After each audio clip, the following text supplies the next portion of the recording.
Okay, so I've got a phone because into efana ngisho ngiyengayibhala phansi. Ngenzela ukuthi ngingagcine sengiphaphalaza ngisho nento engafanele ngisho. It's more like when your presidents or people in high positions do speeches and babhalelwe phansi, so I'm kind of doing that today. Ngiyazi ukuthi into engajwayele ukuyenza mhlawumbe mengene einkundleni zokuxhumana ningibone sengiphethe iphepha ke ngifunda phansi, but ngenxa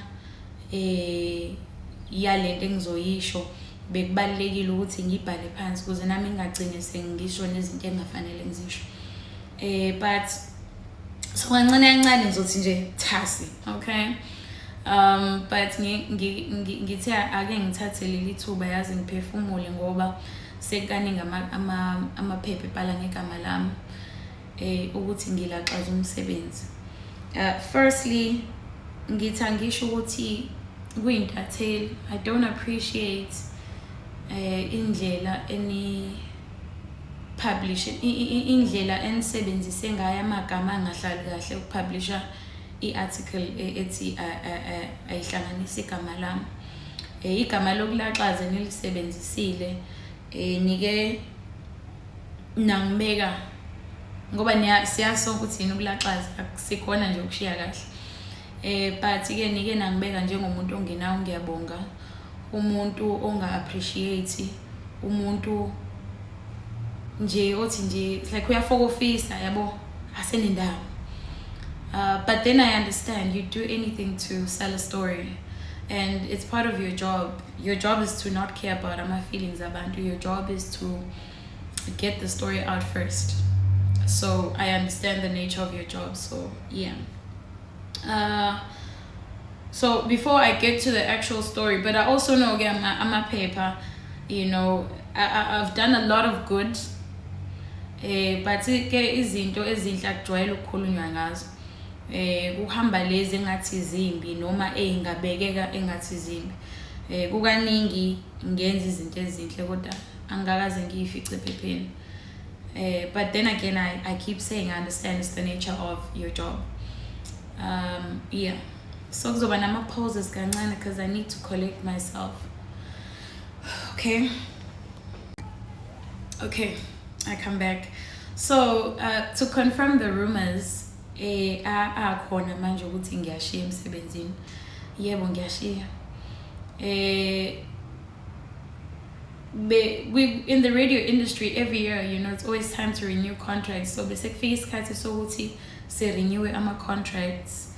And ngibuyisa, very grateful. So long as I'm on air, so long as I'm on the platform and I'm able to talk to my listeners, it's fine. So basebeyasho typing siyakubuyisa in the new season. Uzokwenza luphu uhlelo. Bengizokwenza uhlelo la ngo Sunday 1 to 4. I did not mind. But inkinga ngakumina. Iqale sebesho ukuthi because ngitheme ngibala imali i-show iyodwa since bebenginika i-show eyodwa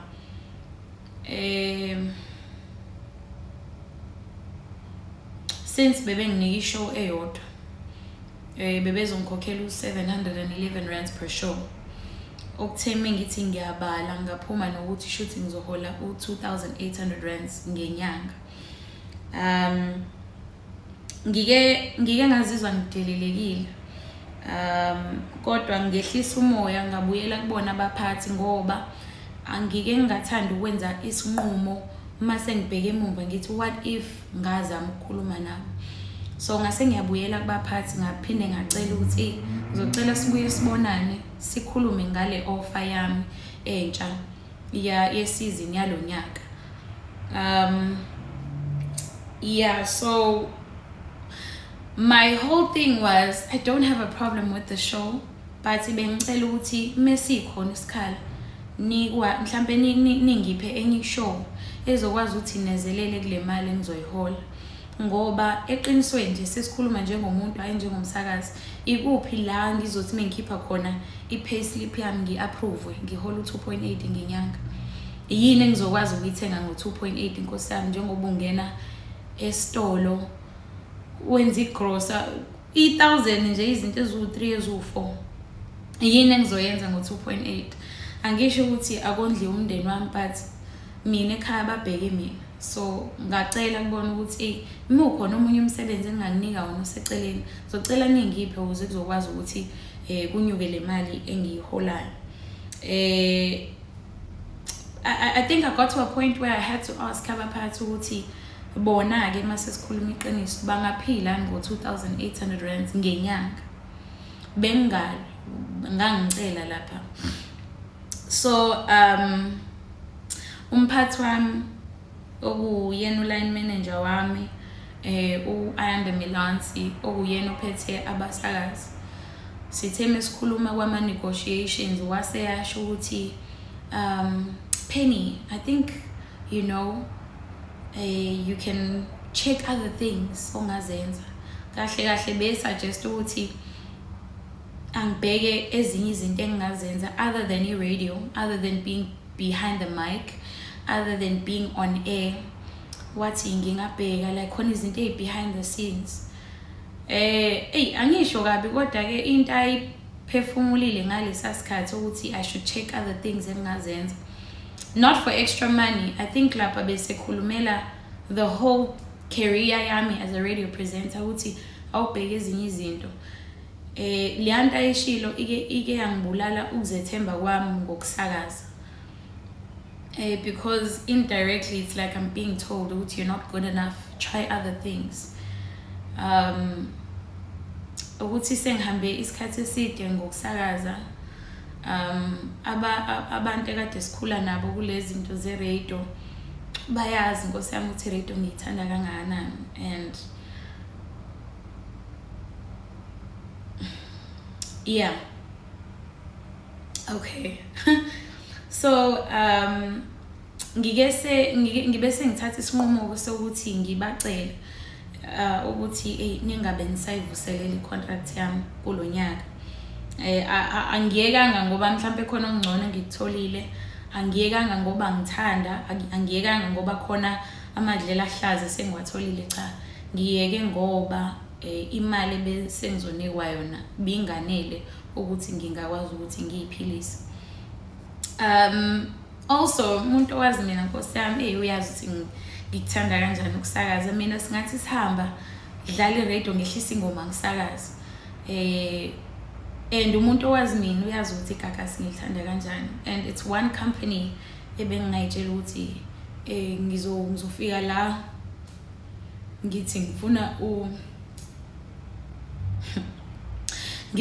ukushiya khona. You know, I love Gagasi FM. But it's true, I'm not coming back this year. And ize kunjalo ke ngithi angibonge uGagasi for the opportunity that was given to me 2 years ago to showcase my talent. And I actually used to find it funny when one of my articles abhala ukuthi uPenny is the most paid radio presenter. But that's a story for another day.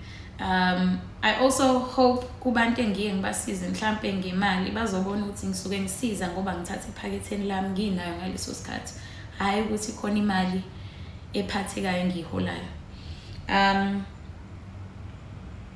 Mengacela imali eningi emsebenzini but bengicela ukuthi bangiholele imali ngizokwazi ukuyiphilisa ngayo. Hayi ukuthi ngiphakeme noma ngizibukela phezulu, but into ebengiyicela ukuthi please at least value me. Yeah.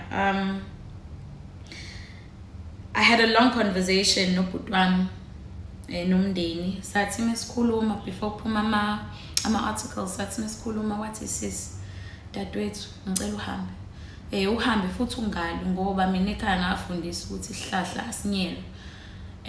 So bengizohamba peacefully, of which I'm doing, but kuthe mekuphuma la amaphepha ngabona ukuthi igama lami lizopendeka njengomuntu mhlambe owenza into wrong, so ngase ngithi awuthi ngisase ngisibeka izizathu sami sokuhamba. But ke yize sekunjalo, I just want to say sengivala to those aspiring radio presenters who want to do radio. I will tell you this, iGagasi FM is one of the best companies to work for.